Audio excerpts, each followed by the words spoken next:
Guys, I'm going to be showing you guys how to tie my version of a Purple Perdigon. Lots of ways to do it. This is how I like to do it. It's been killing lately on the Eagle. So here we go. I'm going to move the camera closer here so you guys can see a little bit better.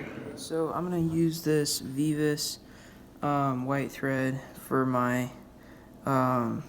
thread. I like the way that it looks for the head. I'm going to start it here, wrap back the hook shank, take it all the way back. The hook here I'm using is a Umpqua Series X size 16 jig hook, and I'm using a MFC pink tungsten jig bead, or purple actually, sorry. And then I like to use these mayfly, hairline dubbing mayfly tails. They're really thin and they make a great tail. I use 2 of them, and I just really like the way that after you stack them close together, I really like the way that they look. Okay, I'm gonna tie these in here at the back and then bring them forward to where I want them, right about a little bit further, right about there, and then I'm gonna bring my thread back the hook shank.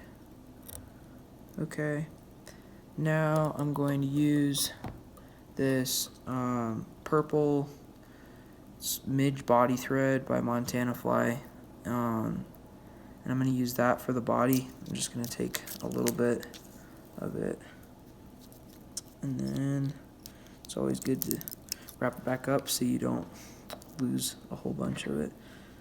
Snip that, and then oh yeah, and then you need to snip the extra mayfly tail. I'm going to tie this into the back of the hook here, and I like to tie it so it's facing toward the back, so then it looks a lot better when you start wrapping it, so it's like this, and it just makes the fly look a lot better when you start wrapping there. My thread's starting to break.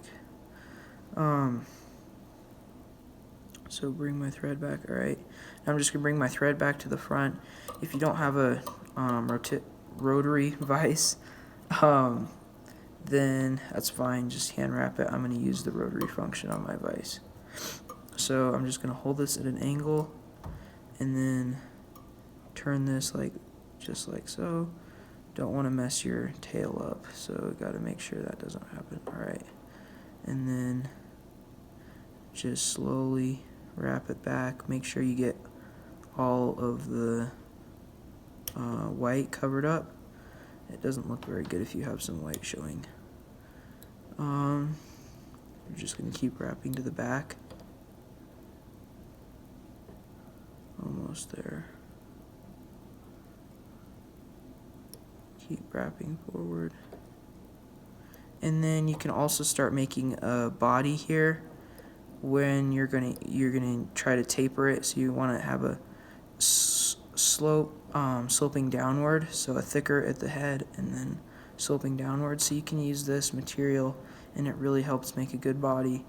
And then when you get to the head, so there I'm almost to the front. Now I'm going to start going backward to help taper a body down. And then start going back up. That looks pretty good right there. Okay, now I'm going to bring my bobbin cradle down and I'm going to tie in this material here. Okay, and now we're going to snip that, and now I'm just going to bring my thread back here, and it looks a lot weird to most people to use white for the head, but it kind of contrasts the purple and gives it a really neat looking collar with the purple bead, and that's pretty much it right there. So now I'm going to use my whip finisher and whip finish here. This is a really simple fly pattern, very effective too. I'm going to do 2 whip finishes to make sure it doesn't pop. Right there, that's perfect. Okay, and then I usually just pull until it breaks. That usually gives me a clean cut. Alright, now I'm going to use this Loon Clear UV finish. I'm just going to dab a little bit here on top, like that.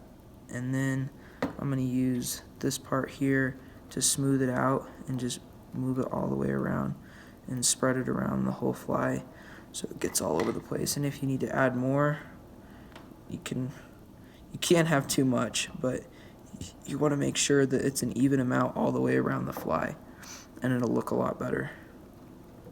This is just a really neat looking pattern, even though it's so easy to tie. Okay, now it's wrapped around, and I like to just keep doing this so it doesn't start dripping to one side. Now I'm going to take my UV light, and I'm going to shine it right here, and you can kind of see the white through the UV when you turn the UV light on, but I don't think the fish really can tell. But I think this really is a cool pattern, especially with that white collar. So I hope you like the video. Be sure to subscribe, like it, and check out some of my other videos. Thanks for watching.